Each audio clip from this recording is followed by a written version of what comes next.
श्यामा तेरे चरणों की, राधा तेरे चरणों की। गर धूल जो मिल जाए, सच कहती हूँ मेरी, सच कहती हूँ मेरी। तकदीर बदल जाए, श्यामा तेरे चरणों की, राधा तेरे चरणों की। जय श्री राधा कृष्ण।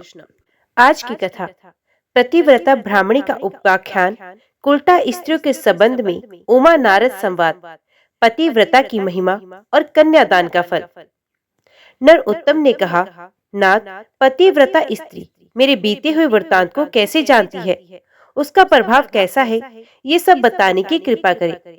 श्री भगवान बोले, वत्स, मैं ये बात तुम्हें पहले बता चुका हूँ, किंतु फिर यदि सुनने का कौतूहल हो रहा है तो सुनो।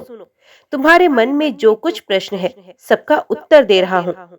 जो स्त्री पतिव्रता होती है, पति को प्राणों के समान समझती है और सदा पति के हित साधन में संलग्न रहती है, वे देवताओं और ब्रह्मवादी मुनियों की भी पूज्य होती है।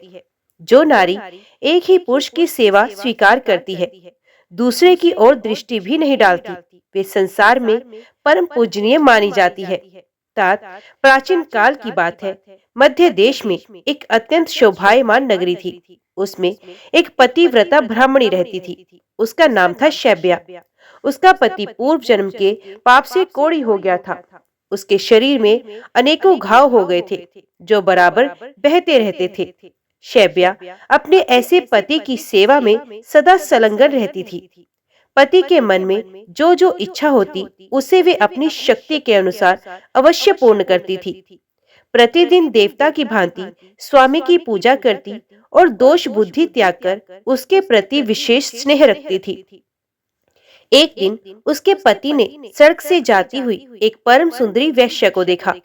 उस पर दृष्टि पड़ते ही वे अत्यंत मोह के वशीभूत हो गया। उसकी चेतना पर कामदेव ने पूरा अधिकार कर लिया। वे दीर्घ काल तक लंबी सांस खींचता रहा और अंत में बहुत उदास हो गया। उसका उच्छ्वास सुनकर पतिव्रता घर से बाहर आई और अपने पति से पूछने लगी, नाथ, आप उदास क्यों हो गए? आपने लंबी सांस कैसे खींची? प्रभु, आपको जो प्रिय हो वे कार्य मुझे बताइए। वे करने योग्य हो या ना हो, मैं आपके प्रिय कार्य को अवश्य पूर्ण करूंगी। एकमात्र आप ही मेरे गुरु हैं, प्रियतम हैं। पत्नी के इस प्रकार पूछने पर उसके पति ने कहा, प्रिय, उस कार्य को न तुम ही पूर्ण कर सकती हो और न मैं ही, अतः व्यर्थ बात करनी उचित नहीं है। पतिव्रता बोली, नाथ, मुझे विश्वास है मैं आपका मनोरथ जानकर उस कार्य को सिद्ध कर सकूंगी। आप मुझे आज्ञा दीजिए, जिस किसी उपाय से हो सके मुझे आपका कार्य सिद्ध करना है। यदि आपके दुष्कर कार्यों को मैं यत्न करके पूर्ण कर सकूं, तो इस लोक और परलोक में भी मेरा परम कल्याण होगा। कोड़ी ने कहा, साधिक, अभी अभी इस मार्ग से एक परम सुंदरी वैश्य जा रही थी। उसका शरीर सब ओर से मनोरम था। उसे देखकर मेरा हृदय काम अग्नि से दग्ध हो रहा है। यदि तुम्हारी कृपा से मैं उस नवयौवना को प्राप्त कर सकूं, तो मेरा जन्म सफल हो जाएगा। देवी, तुम उसे मिलाकर मेरा हित साधन करो। पति की कही हुई बात सुनकर पतिव्रता बोली, प्रभु, इस समय धैर्य रखिए, मैं यथाशक्ति आपका कार्य सिद्ध करूंगी। यह कहकर पतिव्रता ने मन ही मन कुछ विचार किया और रात्रि के अंतिम भाग उषा काल में उठकर वे गोबर और झाड़ू लेकर तुरंत ही चल दी। जाते समय उसके मन में बड़ी प्रसन्नता थी। वैश्य के घर पहुंचकर उसने उसके आंगन और गली कूचे में झाड़ू लगाई तथा गोबर से लीप पोत कर लोगों की दृष्टि पड़ने के भय से वे शीघ्रता पूर्वक अपने घर लौट आई। इस प्रकार लगातार 3 दिनों तक पतिव्रता ने वैश्य के घर में झाड़ू देने और लीपने का काम किया। उधर वे वैश्या अपने दास दासियों से पूछने लगी, आज आंगन की इतनी बढ़िया सफाई किसने की है? सेवकों ने परस्पर विचार करके वैश्या से कहा, भद्रे, घर की सफाई का ये काम हम लोगों ने तो नहीं किया। ये सुनकर वैश्या को बड़ा विस्मय हुआ। उसने बहुत देर तक इसके विषय में विचार किया और रात्रि बीतने पर जो ही वे उठी तो उसकी दृष्टि उस पतिव्रता ब्राह्मणी पर पड़ी। वे पुण्य टहल बजाने के लिए आ गई। उस परम साध्वी पतिव्रता ब्राह्मणी को देखकर हाय हाय, आप ये क्या करती हैं? क्षमा कीजिए, रहने दीजिए। ये कहती हुई वैश्या उसके पैर पकड़ लिए और पुण्य कहा, पतिव्रते, आप मेरी आयु, शरीर, संपत्ति, यश तथा कीर्ति इन सबका विनाश करने के लिए ऐसी चेष्टा कर रही हैं। साध्वी, आप जो जो वस्तु मांगे उससे निश्चय दूंगी। ये बात मैं दृढ़ निश्चय के साथ कह रही हूँ। स्वर्ण, रतन, मणि, वस्त्र तथा और भी जिस किसी वस्तु की आपके मन में अभिलाषा हो उसे मांगिए। तब पतिव्रता ने उस वेश्या से कहा, मुझे धन की आवश्यकता नहीं, तुम्ही से कुछ काम है, यदि करो तो उसे बताओ। उस कार्य की सिद्धि होने पर ही मेरे हृदय में संतोष होगा और तभी मैं ये समझूंगी कि तुमने इस समय मेरा सारा मनोरथ पूर्ण कर दिया। वैश्या बोली, पतिव्रते, आप जल्दी बताइए, मैं सच सच कहती हूँ, आपका अभिष्ट कार्य अवश्य करूंगी। माताजी, आप तुरंत ही अपनी आवश्यकता बताएं और मेरी रक्षा करें। पतिव्रता ने लजाते लजाते वे कार्य जो उसके पति को श्रेष्ठ एवं प्रिय जान पड़ता था कह सुनाया। उसे सुनकर वैश्या एक क्षण तक अपने कर्तव्य और उसके पति की पीड़ा पर कुछ विचार करती रही। दुर्गंध युक्त कोड़ी मनुष्य के साथ संसर्ग करने की बात सोचकर उसके मन में बड़ा दुख हुआ। वे पतिव्रता से इस प्रकार बोली, देवी, यदि आपके पति मेरे घर पर आए तो मैं एक दिन उनकी इच्छा पूर्ण करूंगी। पतिव्रता ने कहा, सुंदरी, मैं आज ही रात में अपने पति को लेकर तुम्हारे घर आऊंगी और जब वे अपनी अभिष्ट वस्तु का उपभोग करके संतुष्ट हो जाएंगे तब पुनः उनको अपने घर ले जाऊंगी। वैश्या बोली, महाभागे, अब शीघ्र ही अपने घर पधारो। तुम्हारे पति आज आधी रात के समय मेरे महल में आए। ये सुनकर वे पतिव्रता स्त्री अपने घर चली गई। वहां पहुंचकर उसने पति से निवेदन किया, प्रभु, आपका कार्य सफल हो गया। आज ही रात में आपको उसके घर जाना है। कोड़ी ब्राह्मण बोला, देवी, मैं कैसे उसके घर जाऊंगा? मुझे तो पता नहीं चलता, फिर मुझसे चला भी नहीं जाता, फिर किस प्रकार वे कार्य सिद्ध होगा?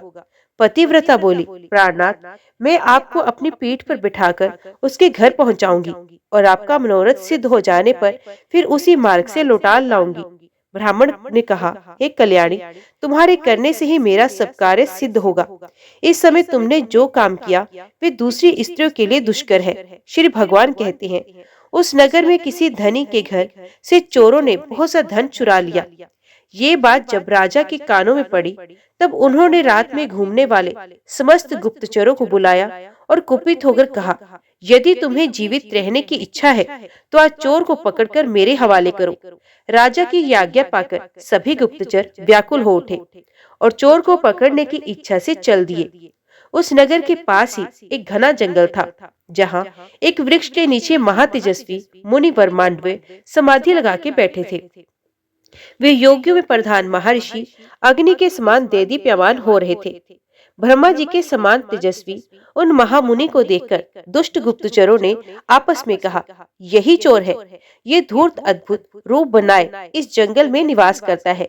यूं कहकर उन पापियों ने मुनिश्रेष्ठ मांडव्य को बांध लिया, किंतु उन कठोर स्वभाव वाले मनुष्यों से ना तो उन्हें कुछ कहा और ना उनकी ओर दृष्टिपात ही किया। जब गुप्तचर उन्हें बांधकर राजा के पास ले गए तो राजा ने कहा, आज मुझे चोर मिला है, तुम लोग इसे नगर के निकटवर्ती प्रवेश द्वार के मार्ग पर ले जाओ और चोर के लिए जो नियत दंड है वे इसे दो। उन्होंने मांडव्य मुनि को वहां ले जाकर मार्ग में गड़े हुए शूल पर रख दिया। वे शूल मुनि के गुरुद्वार से प्रविष्ट होकर मस्तक के पार हो गया। उनका सारा शरीर शूल से बिंध गया। इसी बीच में आधी रात के घोर अंधकार में, जबकि आकाश में घटाएं घिरी हुई थी, वे पतिव्रता ब्राह्मणी अपने पति को पीठ पर बिठाकर वैश्य के घर जा रही थी। वे मुनि के निकट से होकर निकली। अत उस कोड़ी का शरीर मांडव्य मुनि के शरीर से छू गया। कोड़ी के संसर्ग से उनकी समाधि भंग हो गई। वे कुपित होकर बोले, जिसने इस समय मुझे वेदना का अनुभव कराने वाली कष्टमय अवस्था में पहुंचा दिया, वे सूर्य उदय होते होते भस्म हो जाएगा। मांडव्य के इतना कहते ही वे कोड़ी पृथ्वी पर गिर पड़ा। तब पतिव्रता ने कहा, आज से 3 दिनों तक सूर्य का उदय ही ना हो। यूं कहकर वे अपने पति को घर ले गई और एक सुंदर शैया पर सुलाकर स्वयं उसे थामकर बैठी रही। उधर मुनि श्रेष्ठ मांडव्य उस कोड़ी को शाप देकर अपने अभिष्ट स्थान को चले गए। संसार में 3 दिनों के समय तक सूर्य का उदय होना रुक गया। चराचर प्राणियों सहित संपूर्ण त्रिलोकी की व्यथित हो उठी। ये देखकर समस्त देवता इंद्र को आगे करके ब्रह्मा जी के पास गए और सूर्य उदय ना होने का समाचार निवेदन करते हुए बोले, भगवान, सूर्य के उदय ना होने का क्या कारण है? ये हमारी समझ में नहीं आ रहा। इस समय आप जो उचित हो वही करें। उनकी बात सुनकर ब्रह्मा जी ने पतिव्रता ब्राह्मणी और मांडव्य मुनि का सारा वृत्तांत कह सुनाया। तदंतर देवता विमानों पर आरूढ़ हो प्रजापति को आगे करके शीघ्र ही पृथ्वी पर उस कोड़ी ब्राह्मण के घर पहुंचे। उनके विमानों की कांति तथा मुनियों के तेज से पतिव्रता के घर के भीतर सैकड़ों सूर्यों का सा प्रकाश हो गया। उस समय हंस के समान तेजस्वी विमानों द्वारा आए हुए देवताओं को पतिव्रता ने देखा। वे अपने पति के समीप लेटी हुई थी। ब्रह्मा जी ने उसे संबोधित करते कहा, माता, संपूर्ण देवताओं, ब्राह्मण और गो आदि प्राणियों की जिससे मृत्यु होने की संभावना है, ऐसा कार्य तुम्हें क्यों कर पसंद आया? सूर्य उदय के विरुद्ध हो जा, जो तुम्हारा क्रोध है उसे त्याग दो। पतिव्रता बोली, भगवान, एकमात्र पति ही मेरे गुरु हैं। ये मेरे लिए संपूर्ण लोकों से बढ़कर है। सूर्य उदय होते ही मुनि के शाप से उनकी मृत्यु हो जाएगी। इसी हेतु से मैंने सूर्य को शाप दिया। क्रोध, मोह, लोभ, मत्सर्य अथवा काम के वश में होकर मैंने ऐसा नहीं किया। ब्रह्मा जी ने कहा, माता, जब एक की मृत्यु से तीनों लोगों का हित हो रहा है, ऐसी दशा में तुम्हें बहुत अधिक पुण्य होगा। पतिव्रता बोली, पति का त्याग करके मुझे आपका परम कल्याण में सत्यलोक भी अच्छा नहीं लगता। ब्रह्मा जी ने कहा, देवी, सूर्य उदय होने पर जब सारी त्रिलोकी स्वस्थ हो जाएगी, तब तुम्हारे पति के भस्म हो जाने पर भी मैं तुम्हारा कल्याण साधन करूंगा। हम लोगों के आशीर्वाद से ये कोड़ी ब्राह्मण कामदेव के समान सुंदर हो जाएगा। ब्रह्मा जी के यूं कहने पर उस सती ने क्षण भर कुछ विचार किया। उसके बाद हाँ कहकर उसने स्वीकृति दे दी। फिर तो तत्काल सूर्य उदय हुआ और सृष्टि के मुनि के शाप से पीड़ित ब्राह्मण राख का ढेर हो गया। फिर उस राख से कामदेव के समान सुंदर रूप धारण किए वे ब्राह्मण प्रकट हुआ। ये देखकर समस्त पूर्ववासी बड़े विस्मय से पड़ गए। देवता प्रसन्न हो गए। सब लोगों का चित्त पूर्ण स्वस्थ हुआ। उस समय स्वर्गलोक से सूर्य के समान तेजस्वी एक विमान आया और वे साध्वी अपने पति के साथ उस पर बैठकर देवताओं के साथ स्वर्ग को चली गई। शुभा भी ऐसी ही पतिव्रता है, इसलिए वे मेरे समान हैं। उस सतीत्व के प्रभाव से ही वे भूत, भविष्य और वर्तमान तीनों कालों की बातें जानती है।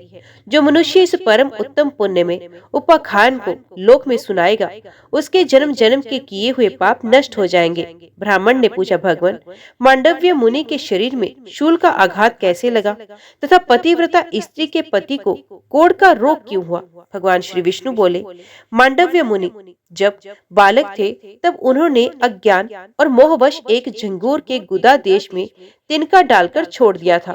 यद्यपि उन्हें उस समय धर्म का ज्ञान नहीं था, तथापि उस दोष के कारण उन्हें एक दिन और रात ऐसा कष्ट सहना पड़ा। किंतु मांडव्य मुनि ने समाधिस्थ होने के कारण शूलघात जनित वेदना का पूरी तरह अनुभव नहीं किया। इसी प्रकार पतिव्रता के पति ने भी पूर्व जन्म में एक कोढ़ी ब्राह्मण का वध किया था। इसी से उसके शरीर में दुर्गंध युक्त कोढ़ का रोग उत्पन्न हो गया। किंतु उसने ब्राह्मण को 4 गोरी दान तथा 3 कन्या दान दिए थे। इससे उसकी पत्नी पतिव्रता हुई। उस पत्नी के कारण ही वे मेरी समता को प्राप्त हुआ। ब्राह्मण ने कहा, नाथ, यदि पतिव्रता का ऐसा महात्म्य है, तब तो जिस पुरुष की भी स्त्री व्यभिचारिणी ना हो, उसे स्वर्ग की प्राप्ति निश्चित है। इस सती स्त्री से सबका कल्याण होना चाहिए। भगवान श्री विष्णु बोले, ठीक है, संसार में कुछ स्त्रियां ऐसी उल्टा होती हैं, जो सर्वस्व अर्पण करने वाले पुरुष के प्रतिकूल आचरण करती हैं। उनमें जो सर्वथा अक्षरणीय है, जिसकी दुराचार से रक्षा करना असंभव है, ऐसी स्त्री तो मन से भी स्वीकार नहीं करना चाहिए। जो नारी काम के वशीभूत हो जाती है, वे निर्धन, कुरूप, गुणहीन तथा नीच कुल के नौकर पुरुष को भी स्वीकार करती है। मृत्यु तक के संबंध जोड़ने में उसे हिचक नहीं आती। वे गुणवान, कुलीन, अत्यंत धनी, सुंदर और रति कार्य में कुशल पति का भी परित्याग करके नीच पोष का सेवन करती है। विप्रवर, इस विषय में उमा नारद संवाद ही दृष्टांत है, क्योंकि नारद जी ईश्वर की बहुत सी चेष्टाएं जानते हैं। नारद मुनि स्वभाव से ही संसार की प्रत्येक बात जानने की इच्छा रखते हैं। एक बार वे अपने मन में कुछ सोच विचार कर पर्वतों में उत्तम कैलाशगिरी पर्वत पर गए। वहां उन महात्मा मुनि ने पार्वती जी को प्रणाम करके पूछा, देवी, मैं कामनियों की कुछ चेष्टाएं जानना चाहता हूँ। मैं इस विषय में बिल्कुल अनजान हूँ और विनीत भाव से प्रश्न कर रहा हूँ। अतः आप मुझे ये बात बताइए। पार्वती देवी ने कहा, नारद, युवती स्त्रियों का चित्त सदा पुरुषों में ही लगा रहता है, इसमें तनिक भी संदेह नहीं। नारी घी से भरे हुए घड़े के समान है और पुरुष दहते हुए अंगारे के समान। इसलिए घी और अग्नि को एक स्थान पर नहीं रखना चाहिए। जैसे मत वाले हाथी को महावत अंकुश और मुग्दर की सहायता से अपने वश में करता है, उसी प्रकार स्त्रियों का रक्षक उन्हें दंड के बल से ही काबू में रख सकता है। बचपन में पिता, जवानी में पति और बुढ़ापे में पुत्र नारी की रक्षा करता है। उसे कभी स्वतंत्रता नहीं देनी चाहिए। सुंदरी स्त्री को यदि उसकी इच्छा के अनुसार स्वतंत्र छोड़ दिया जाए तो पर पुरुष की प्रार्थना से अधीर होकर वे उसके आदेश के अनुसार व्यभिचार में प्रवृत्त हो जाती है। जैसे तैयार की हुई रसोई पर दृष्टि न रखने से उस पर कोए और कुत्ते अधिकार जमा लेते हैं, उसी प्रकार युक्ति नारी स्वच्छंद होने पर व्यभिचारिणी हो जाती है। फिर उस कुलटा के संसर्ग से सारा कुल दूषित हो जाता है। पराई बीज से उत्पन्न होने वाला मनुष्य वर्ण संकर कहलाता है। सदाचारिणी स्त्री पितृकुल और पति कुल दोनों कुलों का समान बढ़ाती हुई उन्हें कायम रखती है। साध्वी नारी अपने कुल का उद्धार करती है और दुराचारी उसे नक्र में डालती है। कहते हुए संसार में स्त्री के ही अधीन स्वर्ग, कुल, कलंक, यश, अपयश, पुत्र, पुत्री और मित्र आदि की स्थिति है। इसलिए विद्वान पुरुष संतान की इच्छा से विवाह करे। जो पापी पुरुष मोहवश किसी साध्वी स्त्री को दूषित करके छोड़ देता है, वे उस स्त्री की हत्या का पाप भोगता हुआ नरक में गिरता है। जो पराई स्त्री के साथ बलात्कार करता अथवा उसे धन का लालच देकर फंसाता है, वे संसार में स्त्री हत्यारा कहलाता है और मरने के पश्चात घोर नरक में पड़ता है। पराई स्त्री का अपहरण करके मनुष्य चांडाल कुल में जन्म लेता है। इसी प्रकार पति के साथ वंचना करने वाली व्यभिचारिणी स्त्री चिरकाल तक नरक भोगकर कोई की योनि में जन्म लेती है और उचिष्ट एवं दुर्गंध युक्त पदार्थ खा खाकर जीवन बिताती है। तदंतर मनुष्य योनि में जन्म लेकर विधवा होती है।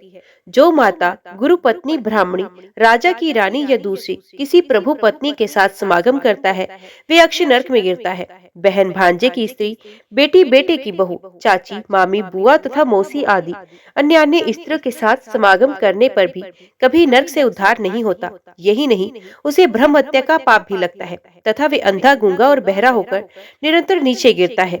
अत पतन से उसका कभी बचाव नहीं होता। ब्राह्मण ने पूछा, भगवान, ऐसा पाप करके मनुष्य का उससे किस प्रकार उद्धार हो सकता है? श्री भगवान ने कहा, उपयुक्त स्त्रियों के साथ समागम करने वाला पुरुष लोहे की स्त्री प्रतिमा बनवाकर उसे आग में खूब तपाए, फिर उसका गाढ़ आलिंगन करके प्राण त्याग दे और शुद्ध होकर परलोक की यात्रा करे। जो मनुष्य गृहस्थाश्रम का परित्याग करके मुझ में मन लगाता है और प्रतिदिन मेरे गोविंद नाम का स्मरण करता है, उसके सब पापों का नाश हो जाता है। उसके द्वारा की हुई हजारों ब्रह्म हत्याएं, 100 बार किया हुआ गुरुपत्नी समागम, लाख बार किया हुआ पेष्टी मदिरा का सेवन, स्वर्ण की चोरी, पापियों के साथ चिरकाल तक संसर्ग रखना, वे तथा और भी जितने बड़े बड़े पाप एवं पातक हैं, वे सब मेरा नाम लेने से तत्काल नष्ट होते हैं। ठीक उसी तरह जैसे अग्नि के पास पहुंचने पर रुई के ढेर जल जाते हैं, अतः मनुष्य को उचित है कि वे मेरे गोविंद नाम का स्मरण करके पवित्र हो जाए। परंतु जो नाम के भरोसे पाप करता है, नाम उनकी रक्षा कभी नहीं करता, अथवा जो प्रतिदिन मुझ गोविंद का कीर्तन और पूजन करते हुए गृहस्थ आश्रम में निवास करता है, वे पाप से तर जाता है। तात गंगा के रमणीय तट पर चंद्र ग्रहण की मंगलमय वेला में करोड़ों गोदान करने से मनुष्य को जो फल मिलता है, उससे 1000 गुना अधिक फल गोविंद का कीर्तन करने से प्राप्त होता है। कीर्तन करने वाला मनुष्य मेरे बैकुंठ धाम में निवास करता है। पुराण में मेरी कथा सुनने से मानव मेरी समानता प्राप्त करता है। जो पुराण की कथा सुनाता है उसे मेरा सायुज्य प्राप्त होता है। अतः प्रतिदिन पुराण का श्रवण करना चाहिए। पुराण धर्मों का संग्रह है। विप्रवर, अब मैं सती स्त्रियों में जो अत्यंत उत्कृष्ट गुण होते हैं उनका वर्णन करता हूँ। सती स्त्री का वंश शुद्ध होता है, वहाँ सदा लक्ष्मी निवास करती है। सती के पितृकुल और पति कुल दोनों कुलों को तथा उसके स्वामी को भी स्वर्गलोक की प्राप्ति होती है। जो स्त्रियां अपने जीवन का पूर्व काल पुण्य पाप मिश्रित कर्मों में व्यतीत करके पीछे भी पतिव्रता होती हैं, उन्हें भी मेरे लोक की प्राप्ति होती है। जो स्त्री अपने स्वामी का अनुगमन करती है वे शराबी, ब्रह्म हत्यारे तथा सब प्रकार के पापों से लदे हुए पति को भी पाप मुक्त करके अपने साथ स्वर्ग ले जाती है। जो मरे हुए पति के पीछे प्राण त्याग करके जाती है उसे स्वर्ग की प्राप्ति निश्चित है। जो नारी पति का अनुगमन करती है वे मनुष्य के शरीर में जितने 3.5 करोड़ रोम होते हैं इतने ही वर्षों तक स्वर्गलोक में निवास करती है। यदि पति की मृत्यु कहीं दूर हो जाए तो उसका कोई चिन्ह पाकर जो स्त्री चिता की अग्नि में प्राण त्याग करती है वे अपने पति के पाप से उद्धार कर देती है। जो पतिव्रता स्त्री होती है उसे चाहिए कि यदि पति की मृत्यु परदेश में हो तो उसका कोई चिन्ह प्राप्त करे और उसे ही ले अग्नि में प्रवेश करके स्वर्गलोक की यात्रा करे। यदि ब्राह्मण जाति की स्त्री मरे हुए पति के साथ चित अग्नि से प्रवेश करे तो उसे आत्मघात का दोष लगता है, जिससे ना वे अपने को और ना अपने पति को ही स्वर्ग में पहुंचा सकती है। इसलिए ब्राह्मण जाति की स्त्री अपने मरे हुए पति के साथ जलकर ना मरे, ये ब्रह्मा जी की आज्ञा है। ब्राह्मणी विधवा को वैधव्य व्रत का आचरण करना चाहिए। जो विधवा एकादशी व्रत नहीं रखती वे दूसरे जन्म में भी विधवा ही होती है तथा प्रत्येक जन्म में दुर्भाग्य से पीड़ित होती है। मछली मांस खाने और व्रत न करने से वे चिरकाल तक नरक में रहकर वे कुत्ते की योनि में जन्म लेती है। जो कुल नाशनी विधवा दुराचारिणी होकर मैथुन करती है वे नरक यातना भोगने के पश्चात 10 जन्मों तक गिधनी होती है, फिर 2 जन्मों तक लोमड़ी होकर पीछे मनुष्य योनि में जन्म लेती है। उससे भी बाल विधवा होकर दासी भाव को प्राप्त होती है। ब्राह्मण ने कहा, भगवान, यदि आपका मुझ पर अनुग्रह है तो अब कन्यादान के फल का वर्णन कीजिए, साथ ही उसकी यथार्थ विधि भी बताइए। श्री भगवान बोले, ब्राह्मण, रूपवान, गुणवान, कुलीन, तरुण, समृद्धिशाली और धन धान्य से संपन्न वर को कन्यादान करने का जो फल होता है उसे श्रवण करो। जो मनुष्य आभूषणों से युक्त कन्या का दान करता है उसके द्वारा पर्वत, वन और काननों सहित संपूर्ण पृथ्वी का दान हो जाता है। जो पिता कन्या का शुल्क लेकर खाता है वे नरक में पड़ता है। जो मूर्ख अपनी पुत्री को बेचता है उसका कभी नरक से उद्धार नहीं होता। जो लोभवश अयोग्य पुरुष को कन्या दान देता है वे रौरव नरक में पड़कर अंत में चांडाल होता है। इसी से विद्वान पुरुष दामाद से शुल्क लेने का भी विचार भी मन में नहीं लाते। अपनी ओर से दामाद को जो कुछ भी दिया जाता है वे अक्षय होता है। पृथ्वी, गो, सोना, धन धान्य और वस्त्र आदि जो कुछ दामाद को दहेज के रूप में दिया जाता है सब अक्षय फल का देने वाला होता है। जैसे कटी हुई डोर घड़े के साथ स्वयं भी कुएं में डूब जाती है, उसी प्रकार यदि दाता संकल्प किए हुए दान को भूल जाता है और दान देने वाला पुरुष फिर उसे याद दिलाकर मांगता नहीं तो वे दोनों नरक में पड़ते हैं। सातवें पुरुष को उचित है कि वे जमाता को दहेज में देने के लिए निश्चित की हुई सभी वस्तुएं अवश्य दे डाले। ना देने पर पहले तो वे नरक में पड़ता है, फिर प्रति ग्रह लेने वाले के दास के रूप में जन्म ग्रहण करता है। जो बहुत खाता है, अधिक दूर रहता है, अत्यधिक धनवान हो, जिसमें अधिक दुष्टता हो, जिसका कुल उत्तम ना हो तथा जो मूर्ख हो, इन 6 मनुष्यों को कन्या नहीं देनी चाहिए। इसी प्रकार अतिवृद्ध, अत्यंत दीन, रोगी, अति निकट रहने वाले, अत्यंत क्रोधी और असंतुष्ट, इन 6 व्यक्तियों को भी कन्यादान नहीं करनी चाहिए। इन्हें कन्या देकर मनुष्य नरक में पड़ता है। धन के लोभ से या सम्मान मिलने की आशा से जो कन्या देता है या एक कन्या दिखाकर दूसरी का विवाह करता है वे भी नरकगामी होता है। जो प्रतिदिन इस समय उत्तम पुण्यमय उपाख्यान का श्रवण करता है उसके जन्म जन्म के पाप नष्ट हो जाते हैं। ओम नमो भगवते वासुदेवाय नमः। आज की वीडियो में इतना ही। उम्मीद करती हूँ वीडियो आपको पसंद आई होगी। वीडियो पसंद आई हो तो वीडियो को लाइक और चैनल को सब्सक्राइब जरूर कीजिएगा। जय श्री हरि लिखकर कमेंट बॉक्स में अपनी हाजिरी और अपने सुझाव देना ना भूलिएगा। तो मिलती है अगली कथा अगले अध्याय के साथ। तब तक के लिए देखते व सुनते रहिए। जय मां कंजक, जय माता दी।